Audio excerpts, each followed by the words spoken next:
നമസ്കാരം, കൊട്ടാരക്കര മീഡിയയിലേക്ക് സ്വാഗതം.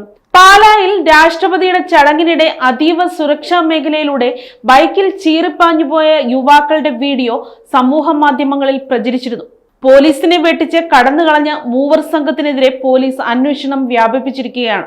രാഷ്ട്രപതിയുടെ സന്ദർശനത്തിനായി അതീവ സുരക്ഷ ഏർപ്പെടുത്തിയിരുന്ന സമയത്താണ് കോട്ടയം പാലായിൽ ഗതാഗത നിയന്ത്രണം ലംഘിച്ച് യുവാക്കൾ ബൈക്കിൽ ചീറിപ്പാഞ്ഞു പോയത്.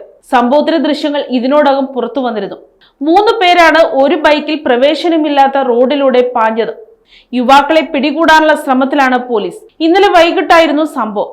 പോലീസ് തടഞ്ഞിട്ടും യുവാക്കൾ നിൽക്കാതെ ബൈക്കിൽ യാത്ര തുടരുകയായിരുന്നു.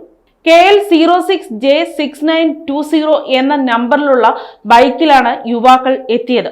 പാലായിൽ കൊട്ടാരമറ്റം മുതൽ പുലിയന്നൂർ ജംഗ്ഷൻ വരെ വാഹന ഗതാഗതം രാഷ്ട്രപതിയുടെ സന്ദർശനത്തിന്റെ ഭാഗമായി ഉച്ചയ്ക്ക് 1 മണി മുതൽ പൂർണ്ണമായും തടസ്സപ്പെടുത്തിയിരുന്നു.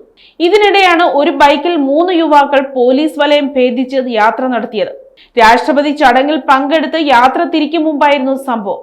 കൊട്ടാരമറ്റം RV ജംഗ്ഷൻ ഭാഗത്ത് നിന്നിരുന്ന പോലീസിനെ വകവെക്കാതെ കടന്നുവന്ന ബൈക്ക് യാത്രികർ കടപ്പാട്ടൂർ നിന്ന പോലീസുകാരെയും വെട്ടിച്ച് ചടങ്ങ് നടക്കുന്ന സെന്റ് തോമസ് ഭാഗത്തേക്ക് ഓടിച്ചു പോയതായി ദൃക്സാക്ഷികൾ പറഞ്ഞു.